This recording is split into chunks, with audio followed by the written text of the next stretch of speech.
এই মুহূর্তে আমি যে অঙ্কটা করে দেখাবো সেই অঙ্কটা হচ্ছে ক্লাস 10-এর 1.3 অনুচ্ছেদের 9 নম্বর অঙ্কটাতে কি বলা হয়েছে না, কলমের মূল্য প্রতি ডজনে 6 টাকা কমলে 30 টাকায় আরো 3টি বেশি কলম পাওয়া যাবে। কমার পূর্বে প্রতি ডজন কলমের মূল্য কত ছিল, এটা আমাকে নির্ণয় করতে হবে।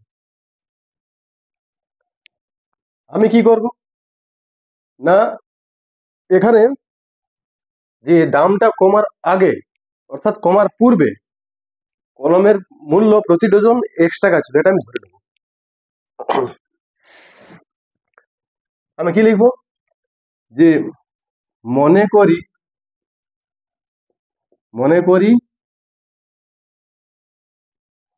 কমার পূর্বে প্রতি ডজন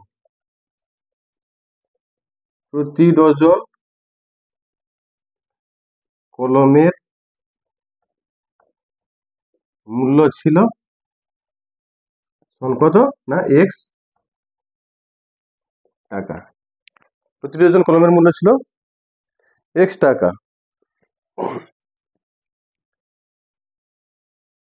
তাহলে ওই 30 টাকায় কত ডজন কলম পাওয়া যেত না, 30 টাকায় কলম পাওয়া যেত, অতএব 30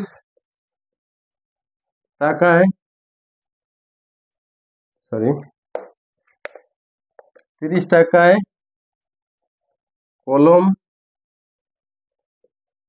পাওয়া যেত সমান 30/X ডজন। এক ডজনের দাম যদি X টাকা হয় তাহলে 30 টাকায় কত ডজন পাওয়া যাবে, এক ডজনের দাম দিয়ে ভাগ করে দিলে পাওয়া যাবে কত ডজন, অর্থাৎ 30/X ডজন পাওয়া যেত 30 টাকাতে। আর প্রতি ডজনে যদি বলছে প্রতি ডজনে যদি 6 টাকা কম হতো, তাহলে 6 টাকা কম হলে প্রত্যেক ডজনের দাম কত হতো, তাহলে আমি কি লিখবো না, প্রতি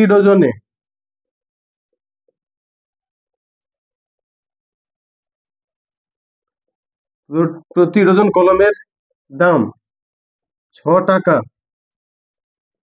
কম হলে প্রত্যেক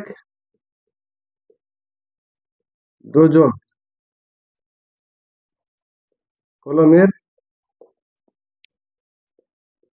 দাম হতো সমান কত X - 6 টাকা। প্রত্যেক ডজনের দাম যদি 6 টাকা কমে যেত তাহলে X - 6 টাকা হতো প্রত্যেক ডজনের দাম।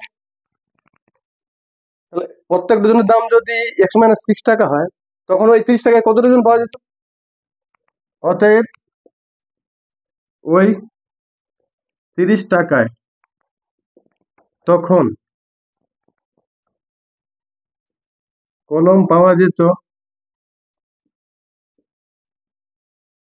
সমান কত 30/X - 6 ডজন। তখন 30/X - 6 ডজন পাওয়া যেত। তাহলে যদি 6 টাকা করে কমে যায় তখন কলম বেশি পাওয়া যাবে না, যখন দাম ঠিক ছিল তখন বেশি পাওয়া যেত? তাহলে আগে থেকে নিশ্চয়ই এটাতে ডজনটা বেশি হবে, কারণ এখানে দামটা কম আছে, তাহলে এটার থেকে এটাতে বেশি আছে, মানে এটাতে বেশি ডজন পাওয়া যাবে। কেন এটা হলো না, প্রত্যেক ডজনে 6 টাকার কমে যাওয়ার জন্য।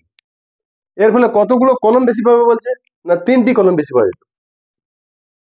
3টি কলম বেশি পাওয়া যেত মানে কি, আর এখানে তো আমার বেরোচ্ছে ডজন, ওখানে 3টির সংখ্যা আর এখানে ডজন হচ্ছে, তাহলে আমার সেই 3কে ডজনে পরিণত করে দিতে হবে। তাহলে আমি কি করবো,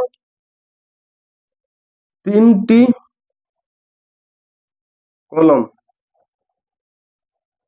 সমান 3/12 ডজন সমান কত আছে 3 4 12, 3 1 3 3 4 12 সমান 1 4 ডজন। তাহলে দামটা কমার জন্য আগের থেকে বেশি কলম পাওয়া যাচ্ছে, সেই বেশি কলম সমান কত না 3টি কলম, আর 3টি কলম সমান কত হচ্ছে না 1 4 ডজন। তাহলে 1 4 ডজন এটার মধ্যে বেশি আছে, যখন দাম কমেনি তখন এই এত ডজন পাওয়া যেত, যখন দামটা কমে গেল তখন এই ডজনটা পাওয়া যাচ্ছে, তাহলে দামটা কমে গেছে মানে ডজনটা বেশি পাওয়া যাবে, তাহলে ওর থেকে এটা বেশি। কত বেশি বলছে না 3টি কলম বেশি হবে, 3টি কলম সমান কত না 1/4 ডজন, ব্যাস হয়ে গেল। তাহলে এটার মধ্যে 1/4 ডজন বেশি আছে, তাহলে আমি কি করতে পারি, এইটা ইজুকাল টু এটা মাইনাস 1/4 ডজন, হয়ে গেল। আমি তাহলে সেটা লিখে দিতে পারি। অতএব শর্তানুসারে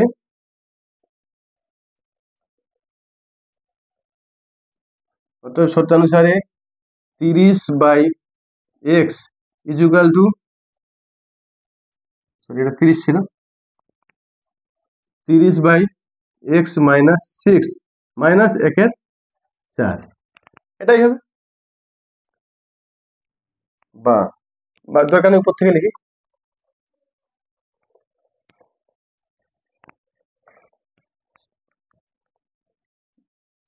বা এটা সাধারণ আবার ভগ্নাংশে করবো, 30/x সমান ওটা কত হবে, x মাইনাস 6 ইন্টু কত হবে, এখানে 4 হবে, x মাইনাস 6 ইন্টু 4, তাহলে এখানে x মাইনাস 6 কেটে গেল, 4 দিয়ে গুণ হবে, তার 30 120 মাইনাস 4 কাটলে x দিয়ে গুণ হবে, এই x মাইনাস 6 দিয়ে একের সঙ্গে গুণ হবে, তাহলে কি হবে মাইনাস x মাইনাসে প্লাস 6 কে 6 প্লাস 6, এই হলো।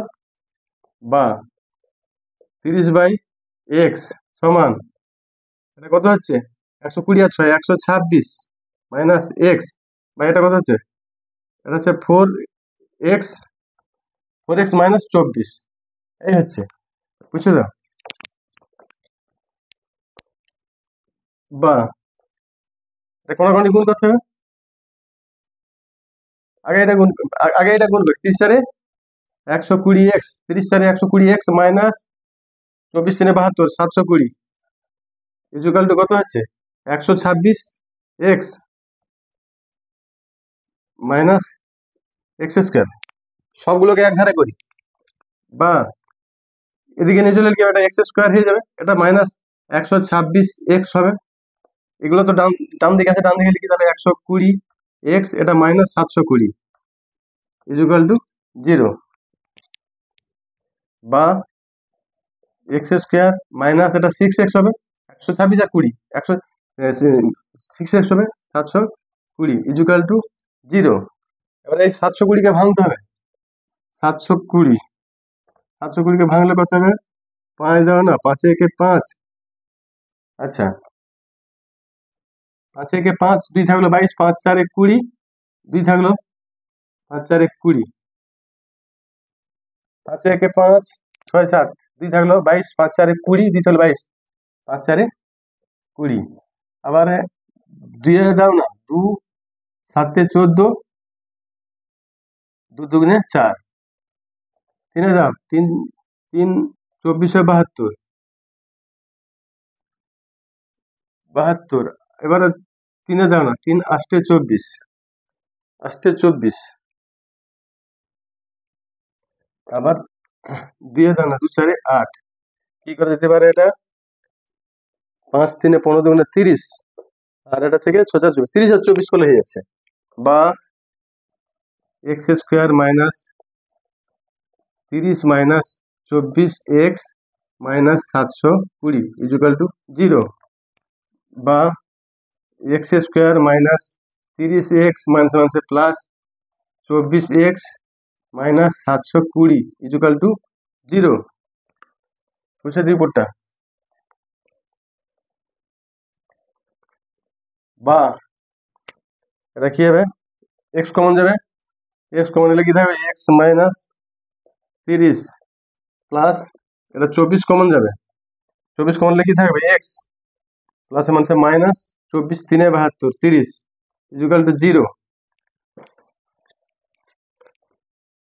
বা এক্স মাইনাস 30 কমন যাচ্ছে, এক্স মাইনাস 30 কমন গেল, আর এটা কি থাকবে, এক্স থাকবে প্লাস 24 ইজুকাল টু 0, বা এক্স দুটি রাশির গুণফল 0 হলে, এই দুটি রাশির গুণফল 0 হলে প্রত্যেকটা মান 0 হয়, এক্স মাইনাস 30 ইজুকাল টু 0, আর এটা কি হবে না এক্স প্লাস 24 ইজুকাল টু 0, বা এটা কি হবে এক্স ইজুকাল টু 30, আর এটা হবে এক্স ইকুয়াল টু -24।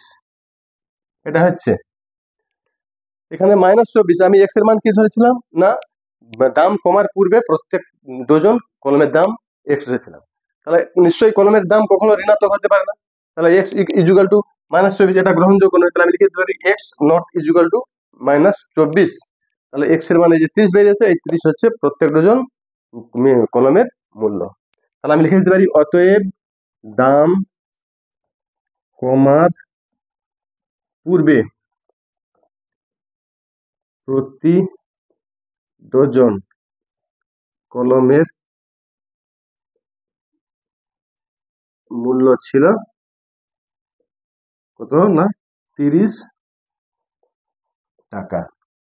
এই গেল অঙ্ক, এই অঙ্ক হয়ে গেল।